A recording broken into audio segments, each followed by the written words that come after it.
বর্ষা ঋতুকে কেন্দ্র করে খাল বিল ও নদীবেষ্টিত বরিশাল বিভাগের সবচেয়ে বড় নৌকার হাট জমে উঠেছে ঝালকাঠি ও পিরোজপুর জেলার সীমান্তবর্তী আটঘর হাটে।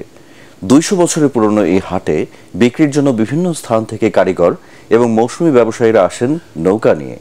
এখান থেকে এসব নৌকা যাচ্ছে বরিশাল এবং ফরিদপুরের প্রত্যন্ত এলাকায়। ঝালকাঠি HM নাসির উদ্দিনের পাঠানো তথ্য ও চিত্র নিয়ে রিপোর্ট, আরও জানাচ্ছেন আশিকুর রহমান। ঝালকাঠি এবং পিরোজপুরে বর্ষা মৌসুমে নৌকার কদর অন্য যে কোনো সময়ের তুলনায় অনেক বেড়ে যায়, বিশেষ করে কৃষকদের কাছে। তাই আবহমান কাল থেকেই এ অঞ্চলের গ্রামে গ্রামে নৌকা তৈরি হয়ে আসছে।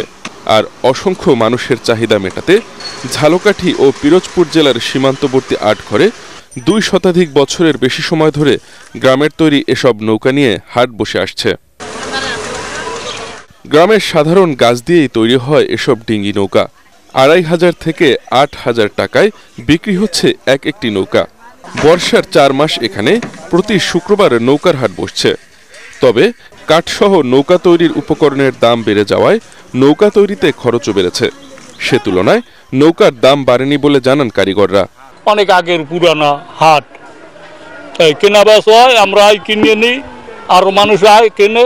আমরা নৌকা কিনতে আসছি, আমাদের সব সময়ের জন্য নৌকার দরকার, কৃষিকাজে, নার্সারি খাতে এবং সব জায়গায় জল থাকে, চলতে ফিরতে সুবিধা চলে, সেই জন্য আমাদের নৌকা দরকার, নৌকা কিনতে আসছি। নৌকা তো আমাদের প্রয়োজন, পেয়ারা বাগান টাগান আছে একটু, এই জন্য।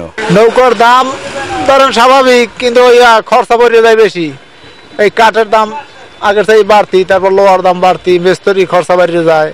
নৌকা তৈরির কারিগরদের সকল ধরনের সহায়তা করার আশ্বাস দিলেন ঝালকাঠি বিসিকের এই কর্মকর্তা। যারা ঝালকাঠিতে এই নৌকা ব্যবসার সাথে জড়িত এবং নৌকা তৈরির কাজে জড়িত, তারা যদি বিসিকের সহযোগিতা চায় তাহলে বিসিক সর্বাত্মক তাদেরকে সহযোগিতা করবে। ক্ষুদ্র ঋণের ব্যবস্থা করতে পারলে এ শিল্প আরও এগিয়ে যাবে বলেও মনে করছেন তিনি। Bureau report, ATN Bangla.